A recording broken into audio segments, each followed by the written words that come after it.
Prior to my NDE, I was a real estate agent.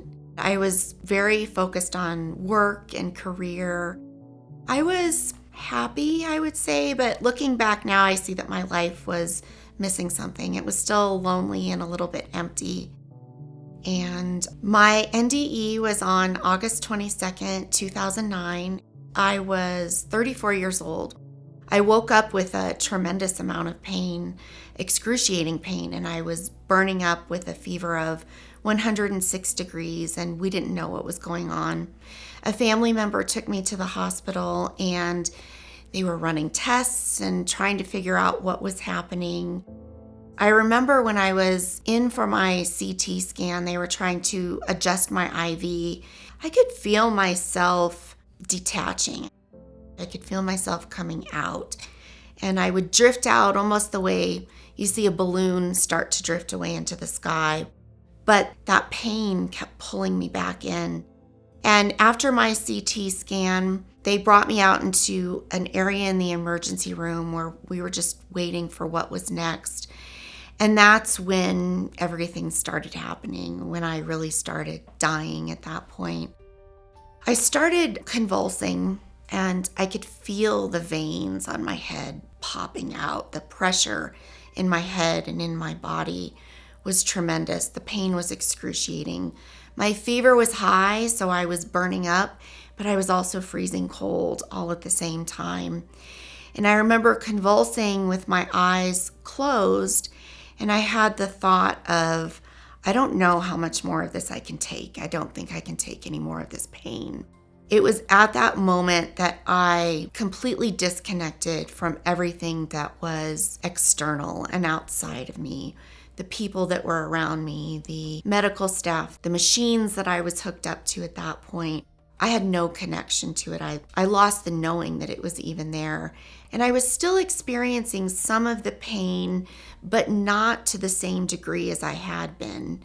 And I started doing internal scan of my body. It felt like I was watching a movie. I could see the blood pumping. I could see my cells. I could see my internal organs. And it felt very factual. I didn't really have any emotion attached to it. And then I had that awareness of, I'm dying. This is what it feels like. And at that moment, I popped out of my body. And the next thing I knew, I was on the ceiling looking down at myself and everyone around me. And I could see that there was no life left in my body. I knew that that was me, but I didn't see me there anymore. My soul was no longer a part of that shell of a body that I saw on the hospital gurney. It was very real. I knew that it was happening, and I knew that it was happening in that moment. Everyone and everything was very clear and in focus, but it did feel like I was a little bit detached from it. And as I was taking all of that in, I started to very gently, very slowly start floating up and backwards. And everything that I was looking at started to become smaller. I felt that I was looking down at the hospital, and I saw these little balls of energy buzzing all around. Those were souls that I was seeing, and they were all connected by this very thin, iridescent line. The way that a spider web looks if you catch it just right in the sunlight. That's what it looked like, which I now realize is oneness and the way that we are all connected.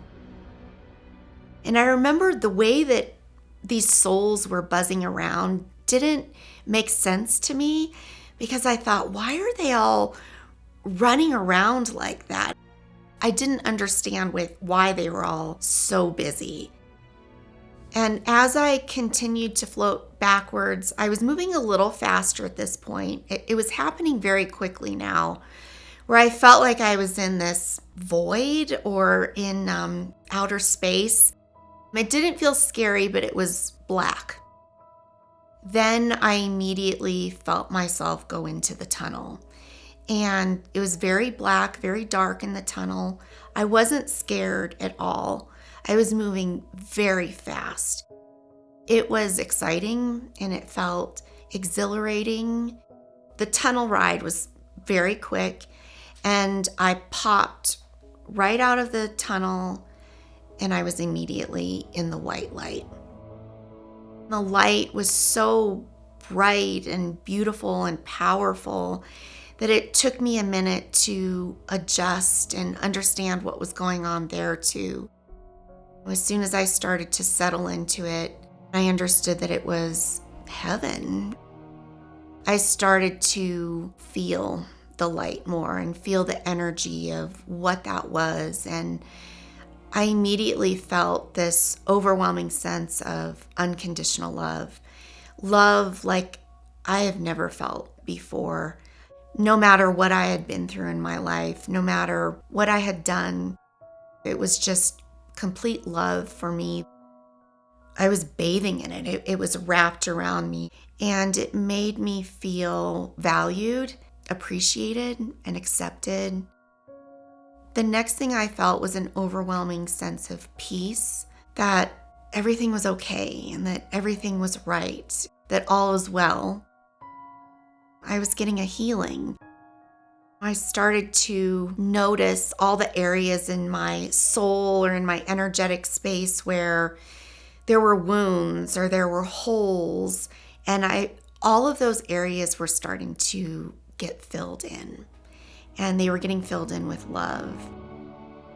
I was being replenished, and it was the best feeling. It just made me feel like this is who I am. This is who I'm supposed to be. This is what my soul is all about. And as that was happening, I was also getting the sense that this white light that was all around me, that was taking such loving care of me, that I am that white light. I'm not separate from it. I just had the illusion that I had always been separate from it. And so while I was a part of it, I really sensed that separation being healed as well. I knew that I was dead. I knew that my physical body was no longer working and that I was no longer a part of it. And I was fine with it. It didn't scare me. It just felt like this is how it's meant to be. And it almost started feeling like my life was becoming a distant memory. And it felt so much like home to be in that light that there was no other place I wanted to be at that point. There's no place that feels as good as that light feels. At that point, I wasn't thinking a lot about the people that I had left behind. I wonder if I had stayed longer, if that would have come into play. At the time of my NDE, I wasn't a mom yet, and I'm a mom now, and I wonder a lot how that would feel different to have a child that I had left behind. And there's just a sense that everyone's going to be okay. Everything's happening the way that it's supposed to be happening, and we're all taken care of, and that it's all perfect the way that it's happening. Even when I say that now, now that I'm back in a body and I'm back in this physical world, when I say I knew all was well, there's still that part of me that goes, what? It doesn't make sense to me as a human being now. But when we're out of our bodies, you have a 360-degree perspective. You're not limited by your body. You're not limited by your brain. You're not limited by your ego, because all of that is stripped away. And when you do have that broad 360-degree perspective, feeling that all is well makes sense. You understand that everything happens for a reason. Everything is happening exactly as it should be. And there's a lot of peace that goes along with that. And that need to control completely disappears. You just allow everything to be what it is. After I was bathing in the light for a while and really soaking that up and starting to feel really good, I did start to notice what I think were other souls coming in around me. It felt like a crowd coming toward me. It felt like a friendly crowd. I wasn't scared or intimidated, but I didn't have enough time to understand exactly what that was, because at that moment I heard that inaudible voice say to me, "You need to go back." And that's not what I wanted to hear. No, no, no, I don't want to go. Please don't make me go back. Because it was so beautiful there. And then I heard the voice again, and I get emotional about it even now. I heard the voice again. It said, "You need to go back." And it was loving, but it was a firm voice letting me know that this is not a negotiation. It was time to go back.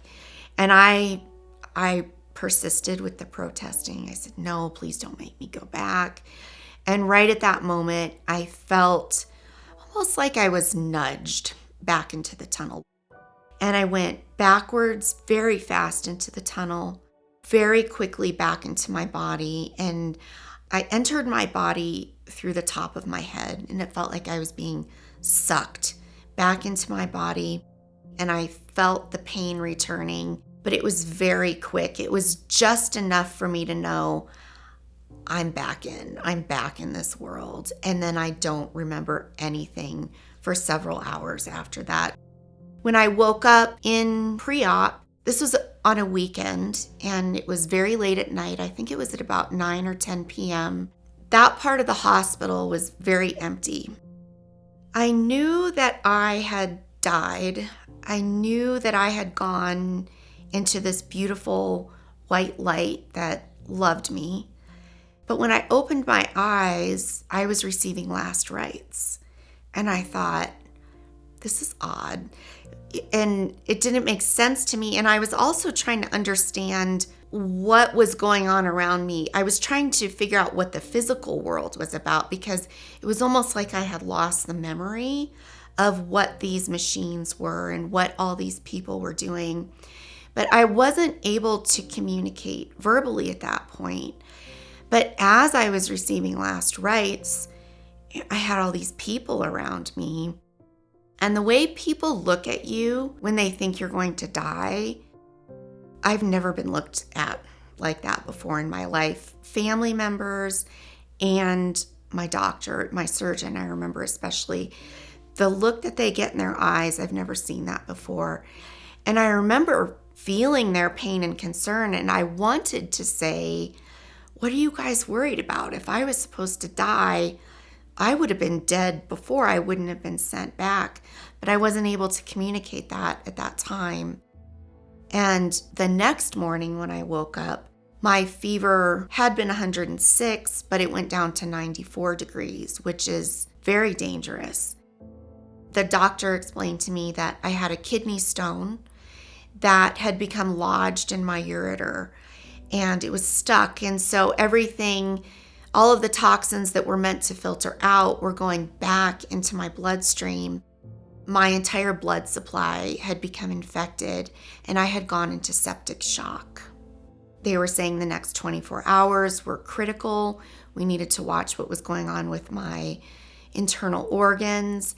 And again, I just wanted to say, everything's fine. I'm going to be fine. I know that, or I wouldn't be back here.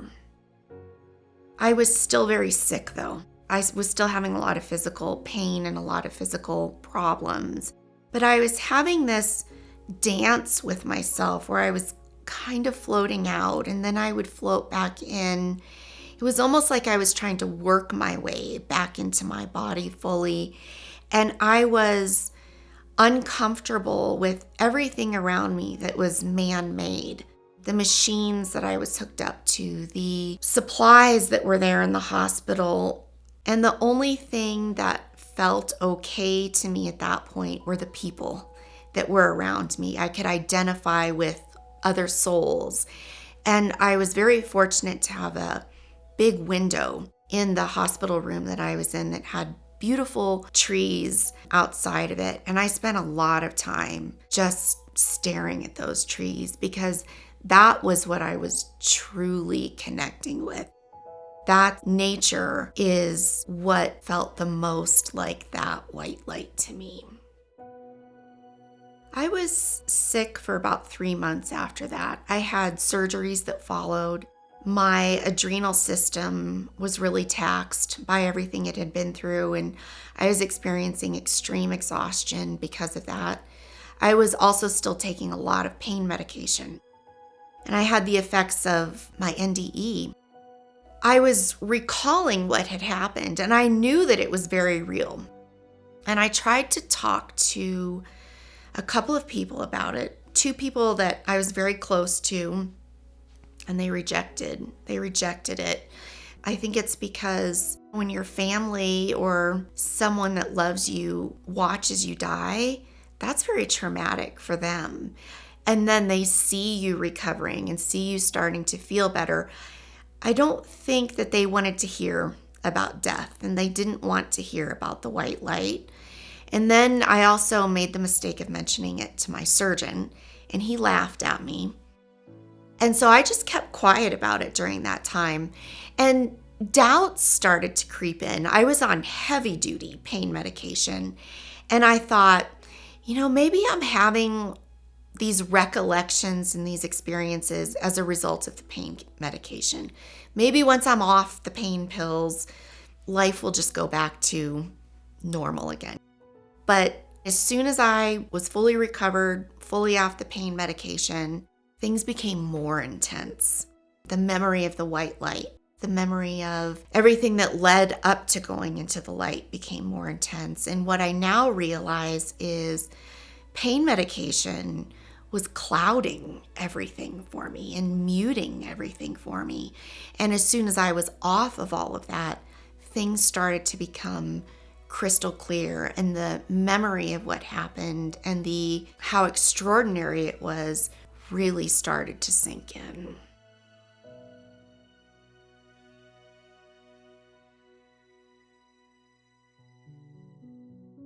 I started noticing the morning after my NDE that I had these increased sensitivities. People that were coming in and out of my room, I was picking up on their thoughts. I knew what they were thinking. I could feel what they were feeling. In a way, I didn't know if I was making that up or if I really was picking up on these thoughts and feelings of other people, if I really was an empath. I would have conversations with other people and I would say something to them and they would just look at me, they go, "How do you know that?" I started realizing the experience that I was having was different than what the people around me were having. But I was picking up on thoughts that were accurate because they didn't know how I knew that that was what was going on with them. And that was a lot to navigate. The hardest part was, and still is, feeling what everybody else feels because it can be very overwhelming at times. I was having a harder time going out, leaving the house. It was too chaotic there energetically for me. I was becoming so overwhelmed by everything that was going on around me, and I had no idea how to manage the loudness of the world. Everything felt so loud and amplified to me that I started staying home more and more. I only left really for work, and that was when I absolutely had to. But I was only 34 at that time, and I knew that I had a lot of years ahead of me, and I knew that I couldn't spend that time at home. I had to figure out how to be a part of the world again. I lost a lot of relationships after my near-death experience. I was a completely different person after that happened, and they didn't know who I was. I didn't know who I was at first. And so when you become a completely different person, it's really hard to relate to people. Relationships start to change. And I had this really big, extraordinary thing that happened to me. And I realized that I couldn't talk to the people that were in my life. And that's very sad. That hurt. We all drifted apart, friends, family members. It was very difficult, very complicated. And I needed to make a career change at that point. Selling real estate, I see the significance in it, helping people find a home to raise their families in. But the business world, I couldn't stomach the business world anymore. It was a little too harsh for me. I was no longer competitive at all. I went from being a competitive personality to someone who just wanted to collaborate and to love. And there's not a lot of space for that in the business world. I knew I needed to make a career change. I didn't know what it would be. So I did some hospice work as I was in the middle of moving into healing work. And hospice, that was a great training ground for me. And it was also a great way for me to get back into that white light, because when I was working with patients that were especially pre-active or actively getting ready to transition out of their bodies, that white light is all around them, and light beings and that presence of love is so much a part of what they're experiencing. They all had different religious beliefs, and they were all different ages with different backgrounds. And it's not uncommon for people to have that fear of letting go of their bodies, and they all have various reasons for that. Sometimes they're very attached to the physical world. Sometimes they may be worried about some of the ways that they live their lives, and so they have fear of what could be next for them.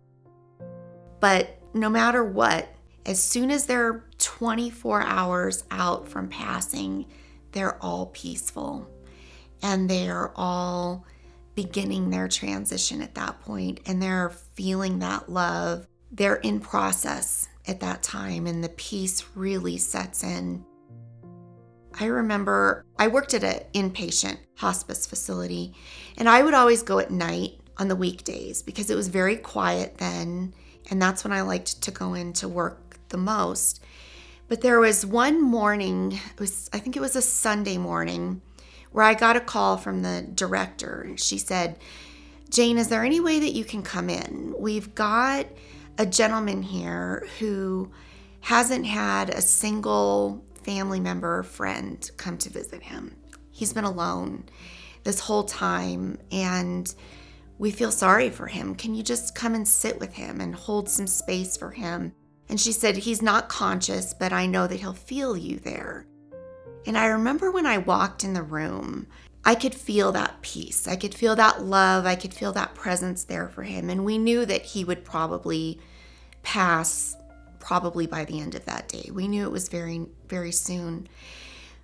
When I walked into the room and I felt that presence, I felt like I needed to stand back, because what I was feeling and sensing around him, I felt that if I moved in too closely, that I would almost be interfering with this beautiful experience that this man was having. He didn't feel alone. He could feel all of the love around him.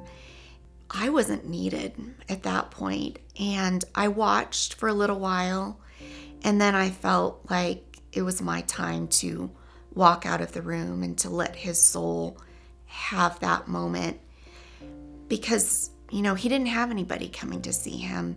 So he must have led some type of a lonely or isolated life. And there's pain that goes along with that. But what I saw him experiencing at the end was that he was completely loved, and he's completely welcome into that love. And that was one of the most beautiful moments that I experienced doing hospice work.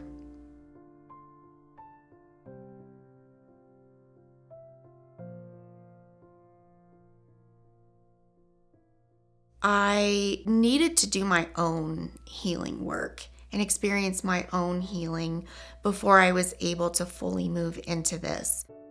I was still dealing so much from the pain of isolating after my NDE. And so I learned a lot by going through that experience myself.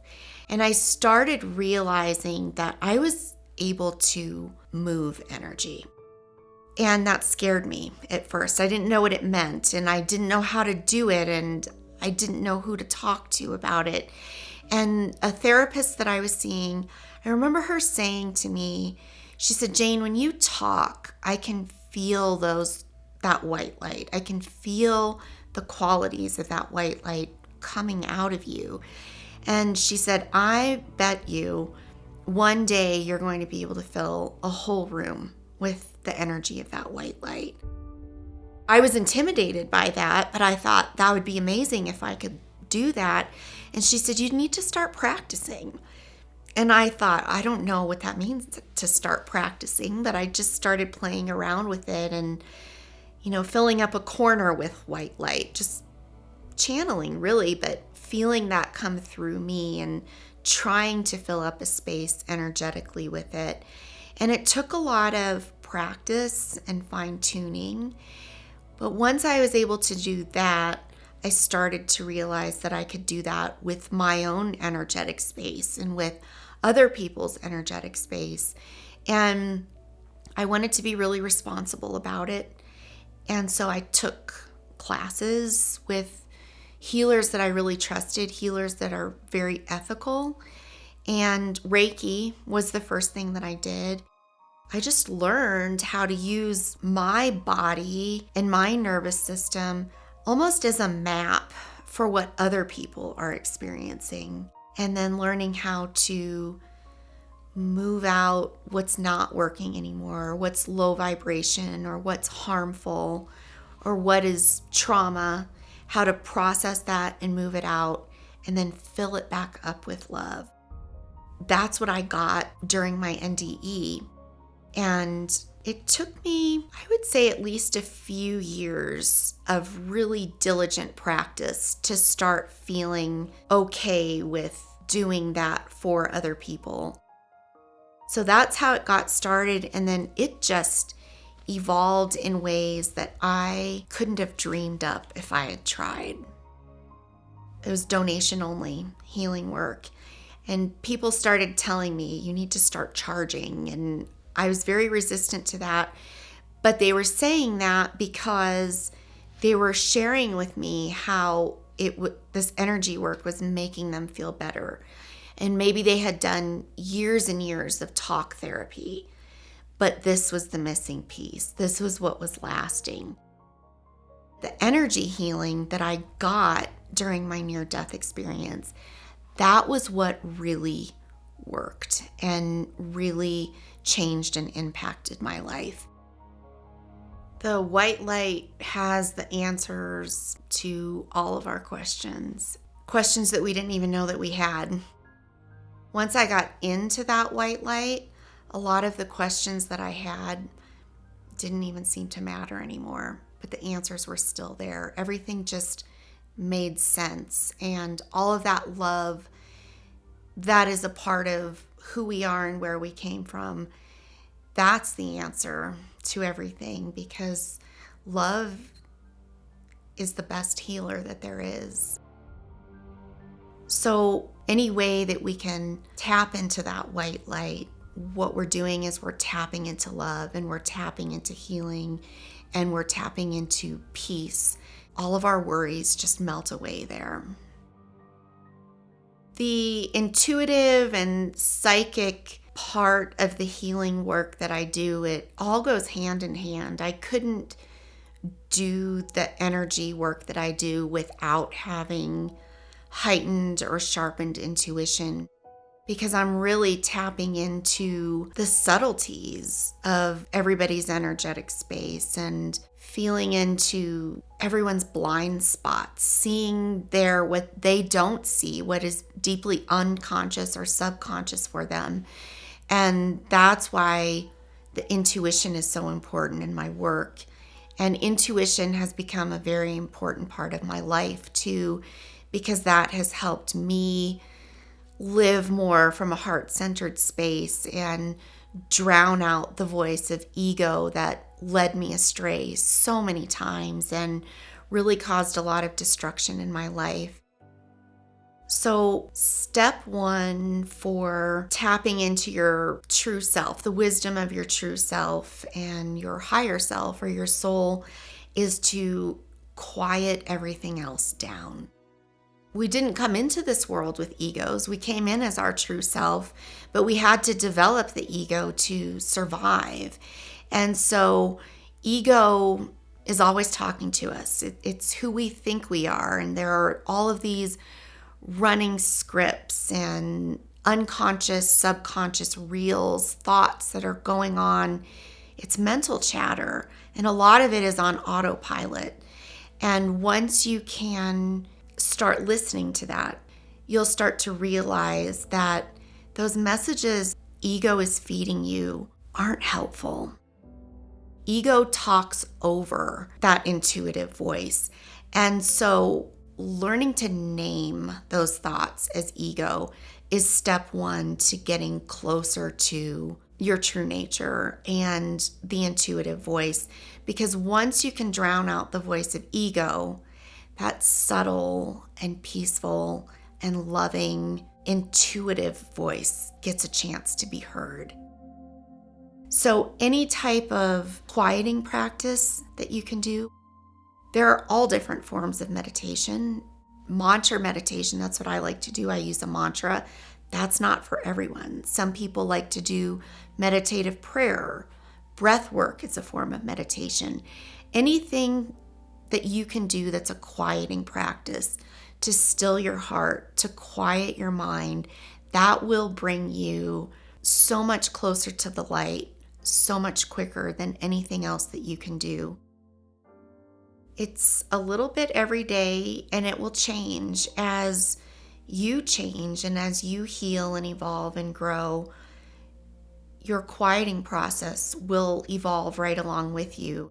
And the more you practice getting quiet, the easier it is to get there each time. That's when we can notice the messages, the synchronicities, and we can get in the flow of the natural processes of life. But if our minds are busy and if our bodies are busy, it's very hard to tap into those subtle but powerful messages that are always there for us. That's how we can get closer to that white light here on earth and get closer to our true self and what we were put here to do.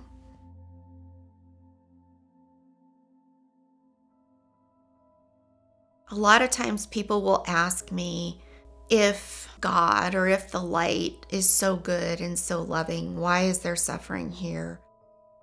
We won't fully know the answer to that until we get to the other side fully. But the one thing that I do know is some of our suffering we can control by stripping away ego as much as we can and getting into that space of love as often as we can. Other times, for reasons that aren't always clear, there is some suffering that we just have to endure. And it's painful for me to say that because I don't like to see people experiencing devastation and suffering. So what you can make better, try to do that. That's when you always pray or you do whatever you need to do to get through it or help the people that you love get through it. And know that with every breath you take, your life can change. And so when things feel really good now, soak that up and enjoy it. And when things get hard, know that that can change too. And that's where faith is important. I do believe that we are ultimately meant to come here and experience abundance and joy and love. It's not a punishment to be here in our bodies. And it's okay to feel happiness and to have fun. Part of this earth game that we're all playing, it's not meant to be serious all the time. And so look at the bright side too when it's there. Acknowledge everything that's going on, because simultaneously there's suffering, there's pain, and there's joy, and there's love, and there's humor. It's all happening at once. And to see the whole picture as much as we can is part of how we get through it. Somewhere along the way, we started thinking that there is strength or action in being in a fearful state. But really, when we're in fear, we're stuck. Fear is resistance, and fear is glue, and there's no flow there, and it's very hard to find solutions when you're in a space of fear. So thinking that fear gives you power or means that you're taking action or paying attention, that's an illusion, because there are very little possibilities in the space that fear sits. So I consistently clear my energy, because I know that if I'm stuck in a low vibrational space, or if I have something in my nervous system or in my emotional space that I need to process, that I'm hanging on to for whatever reason, I'm constantly working to heal and clear that, because that lightens me up enough where I can more easily focus on the positive aspects of what are going on. And gratitude and self-love and self-gratitude, very important, because whatever you're focusing on, that's what you're going to see. Whatever you're paying attention to, that's what you're going to see more of.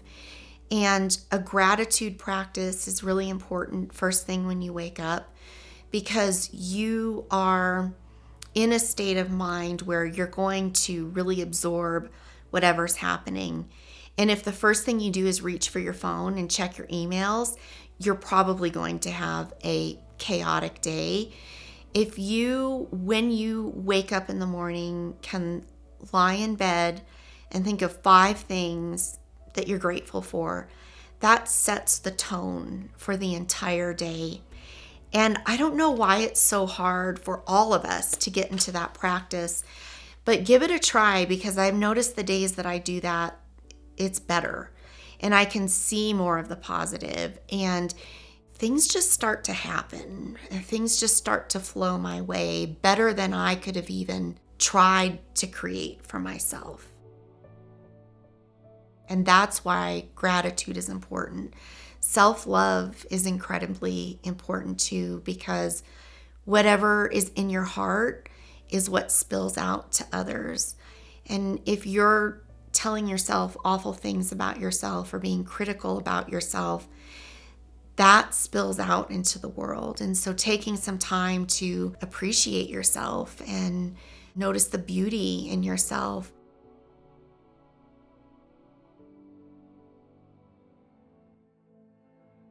We are in a dark time in the world right now. It's very challenging. There are a lot of traumatic events that are taking place, and it feels like we're going to be stuck in this place for a long time, but I don't see it that way. I see it as we need to go through this chaos in order to hit that reset button. I see this as we're coming out of it. It's just going to take some time. And the more you can go inward when you feel those triggers from the outside world, the more you can heal and get into a space of love and get into a space of light. And that ripples outward. And the way that all of us can make a difference in the world is just by being yourself, exactly where you are today. Do your healing work and do everything you can to get back to your true self. Where you are today is exactly where you're supposed to be. And you are in your soul purpose, exactly where you're supposed to be today. And I could look back at my life 5 years ago or before my NDE, and although I'm in a much different space now, I look back and I know I was in my soul purpose then because I needed to go through that to get to where I am today. And so offering yourself the love and acceptance every day, honoring where you're at, and continuing to learn and continuing to grow and continuing to love, that's how you can make a difference in this world.